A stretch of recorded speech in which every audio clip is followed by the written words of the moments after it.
අපි තන්නේ රටක් සම්පූර්ණ වෙන්නේ කොහොමද? බෝහැට හිතන්න පුළුවන් පාලම්, පාරවල්, කර්මාන්තශාලා ආදී භෞතික ගොඩනැංවීම් තමයි රටක ස්ථිරභාවය හදන්න කියලා. නැහැ.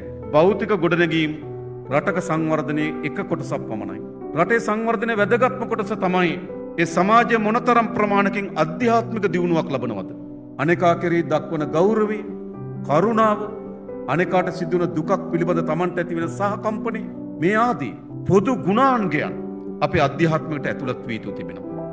හැබැයි අපේ හාමුදුරන් වහන්සේ කාලාන්තරයක් තිස්සේ අපේ සමාජයේ සිද්ධ වුණු දේ කුමක්ද? මේ යහපත් දේ සහ අයහපත් දේ අතර ඊටා හොඳ බෙදා වෙන් කර ගැනීමකට අපි අසමත් වී තිබෙනවා. බොහෝ විට අපේ සමාජය අයහපත් දේ වටිනාකම් ලෙස තීන්දුව කරන සමාජයක් නිර්මාණය වී තිබෙනවා.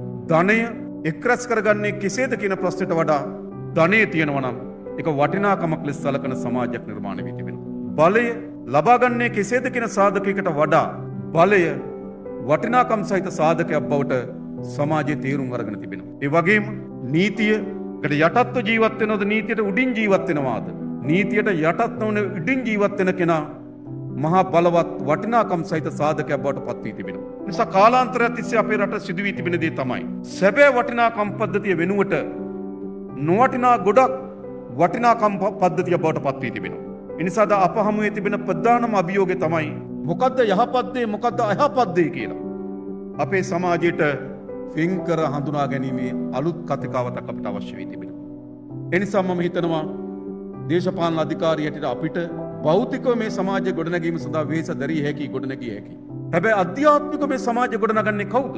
තෙතමනයක් නැති සමාජය, අනෙකා ගැන සහකම්පනයක් නැති සමාජය, කරුණාව, මෛත්‍රිය මුළුමනින්ම වියතෙන් වූ සමාජය, එකිනෙකා කරේ ක්‍රෝධයෙන්, වෛරයෙන්, අවිශ්වාසයෙන් බලන්ඩ යොමු කරලා තිබෙන සමාජයකට කොහොමද අපි යලි කරුණාවේ, මෛත්‍රී ජීවය මේ සමාජයට ගෙනැත්තේ?